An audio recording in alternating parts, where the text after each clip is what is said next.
Nous sommes maintenant en direct avec notre coach, comme tous les mercredis. Elle s'appelle Lucille Paul-Chevance. Bonjour Lucille.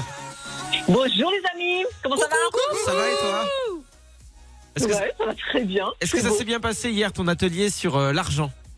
Oui, tout le monde a flippé, ils ont tous pleuré, c'était terrible. Pourquoi? Non, c'est pas vrai, ça s'est très très bien passé. Vous pouvez l'avoir en replay, on vous met le lien. Travailler sur l'argent, mais c'est juste vital. Et c'est un gros sujet parce que l'argent, ça relève de la survie pour tout le monde. Si je te dis demain que tu n'as plus du tout d'argent, j'ai un peu de chance que tu me dises je m'en fous. Moi, je suis autonome alimentairement, j'ai payé tous mes prêts et tout va bien. D'accord, donc l'argent, ça concerne tout le monde. Et même des gens qui en ont plein de l'argent, ils flippent quand même.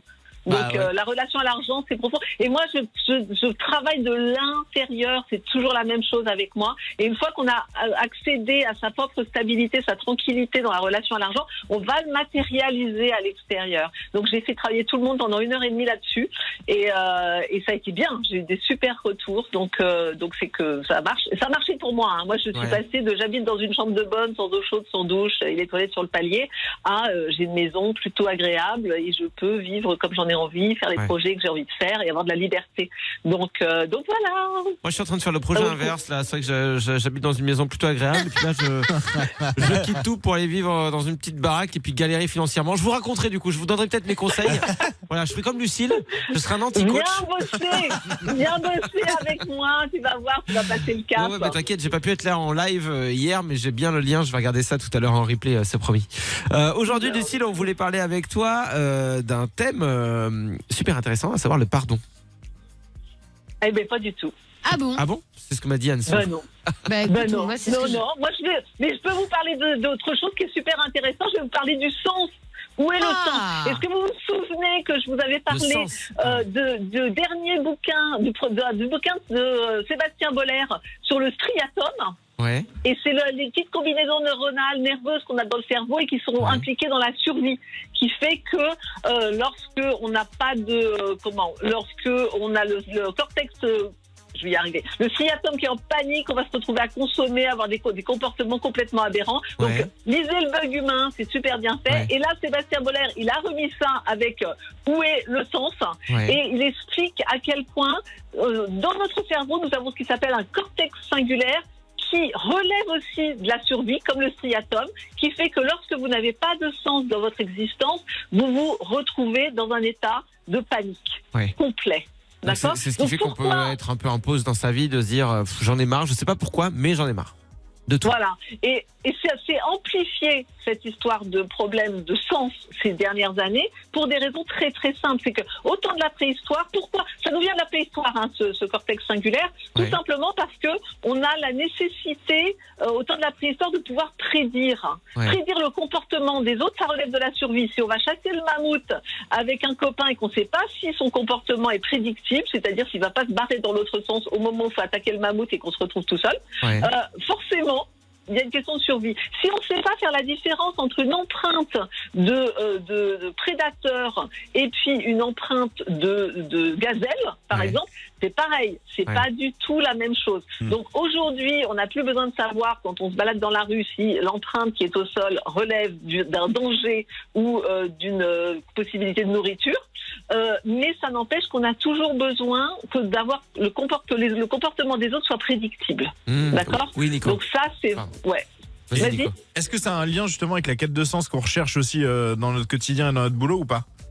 Exactement, c'est exactement la même chose.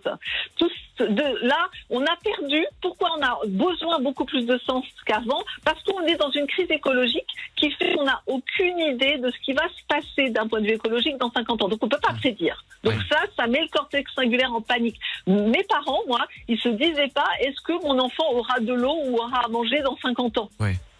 C'était pas son problème. Il n'avait pas cette inquiétude-là. Aujourd'hui, tous les gens qui sont un petit peu sensés et qui regardent les news se disent on va avoir des problèmes d'eau, on va avoir des problèmes d'alimentation, on va avoir des problèmes de pollution. Donc ça, déjà, à ce niveau-là, on a le cortex singulaire qui se met en panique. Maintenant, on a perdu tout ce qui relevait de la religion. Avant, le fait de se dire qu'il y avait un Dieu sur tout, ça crée une cohésion sociale autour de la même religion, donc confiance. les uns en les autres parce qu'on a les mêmes valeurs, là, ça donnait du sens aussi. Donc, on était à peu près au calme à ce niveau-là. Ouais. Les mariages duraient. C'est-à-dire qu'on se disait, on se marie avec quelqu'un pour le meilleur et pour le pire. 50 ans plus tard, jusqu'à la fin de notre vie, on y est encore. Ah Donc, ouais. toute cette stabilité, cette prédictibilité nous mettait dans une sécurité émotionnelle. Aujourd'hui, la compétition au sein des entreprises du travail fait qu'on peut se faire virer à n'importe quel moment, on peut être moins bon, si on a un problème de ceci ou de cela, on se retrouve à dégager, il y a de la précarité de l'emploi, on peut être remplacé par quelqu'un d'autre. Donc là, de nouveau dans le boulot, plus de stabilité, on peut pas prédire non plus. Et si on a en plus, donc on va essayer de se rassurer en misant sur sa valeur, mais comme dans le travail, la valeur est pas toujours reconnue, ce qui n'était pas le cas avant. Avant, un employé qui était un bon employé, généralement, s'il avait un employeur qui était assez intelligent, il reconnaissait, on était dans une relation humaine. Ouais. Aujourd'hui, entre 60 à 70% des salariés en France disent qu'ils sont en conflit de valeurs dans leur travail. Donc c'est un vrai problème. Donc on revient en arrière, plic plac plouc, donc on en était aux solutions négatives, c'est ça? Voilà, au système qu'on met en place pour aller vraiment compenser ce manque de sens qui nous stresse complètement. Donc évidemment, les bonnes compulsions alimentaires, ça, quand on n'a pas de sens, on va essayer de remplir à l'intérieur le manque de sens qu'il y a. Donc ça, c'est une première chose. On va être dans des biens de consommation, donc on va acheter. Voilà, parce qu'on va essayer de compenser le manque de sens par la position sociale. Donc là, on y retourne sur la société de consommation qui nous fait croire que si on achète une Xème paire de chaussures, le smartphone à la mode, on va être dans cette histoire d'appartenance. D'accord, on se sent inséré socialement, donc sécurisé. Donc plus on manque de sens dans sa vie personnelle, professionnelle, émotionnelle, familiale, plus on va aller chercher à l'extérieur dans la société de consommation, dans l'accumulation de biens, d'objets de luxe ou d'objets qui nous permet d'être socialement insérés. Et la société de consommation nous vend ça. Donc c'est pas grave si ça pourrit la planète de racheter une 5e paire de baskets qui est presque à l'identique que l'autre, mais quand même un peu différente. Ça va aussi, on va avoir une surconsommation de séries télé. Parce que la série télé, c'est super prédictible. On connaît les personnages, on les suit d'épisode en épisode, de série en série, de saison en saison. Donc ça voilà, on va s'abrutir de ça. Regarder une petite série de temps en temps, c'est super, mais passer des heures à assimiler ça, c'est forcément toxique. On pourrait passer son temps à autre chose de beaucoup plus intéressant. Si on le pousse à l'extrême, ça va être addiction aux produits toxiques, dont la coke. La cocaïne va neutraliser le cortex singulaire. Carrément. Ça le bloque. Bon, donc alors... si on est dans un manque de sens, on prend de la coke, tout à coup, on s'en fout de ne pas avoir de sens dans son existence. D'accord. La coke va pallier à ça. On rappelle pour ceux qui l'ont jamais maintenant que tout ça, c'est les solutions négatives. Hein, là, on a genre 1 minute 30 avant la pub pour le positif. Alors allons-y. La dernière, ça va être de tomber dans des mouvements extrémistes aussi, dans lesquels il y a des règles, il y a du sacrifice, etc. Alors en positif, parce qu'il y a du positif, c'est vraiment aller se diriger vers tout ce qui a du sens pour vous. Remplacer le plaisir immédiat par de la réalisation. La réalisation, elle va vous demander parfois de l'effort, elle va vous demander de l'implication, mais elle est sur du long terme. Lâcher au maximum tout ce qui est matériel, ça ne marche pas. Vous vous rendez bien compte qu'à chaque fois que vous achetez la nouvelle paire de chaussures, le nouveau truc, le nouveau... Même le nouveau téléphone, il bug. En plus, quand on a en général, après, on est déçu. Exactement. Donc, se nourrir émotionnellement, ça va vous calmer le cortex singulaire qui va arrêter d'être en panique et de vous faire faire n'importe quoi. Revenir à des rituels personnel, c'est-à-dire qu'est-ce qui peut vous rassurer au lieu d'être dans le rituel de la série télé, quel rituel peut vraiment vous amener à vous reconnecter à vous-même, d'accord? Petit exercice que je recommande tout le temps, c'est le cahier de gratitude. Vous mettez ça à côté de votre lit, tous les soirs vous écrivez 5 raisons d'être content de votre existence.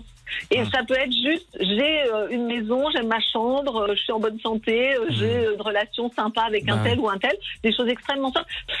Ça va reprogrammer votre conscient, votre inconscient, et ça va vous faire voir le verre à moitié plein plutôt qu'à moitié vide. Bon, on garde cette astuce. On investit dans un petit cahier, et puis pour ce qui est des livres de...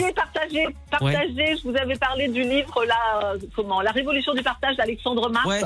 Le partage, ça crée de la cohésion. Donc vraiment, plus vous allez vers des choses simples et humaines, et mieux c'est. Il y a la pub qui part, mais on partage tout ça, et avec les livres de Sébastien Boller. Bisous, à bientôt Lucille, merci d'avoir été avec nous. Salut.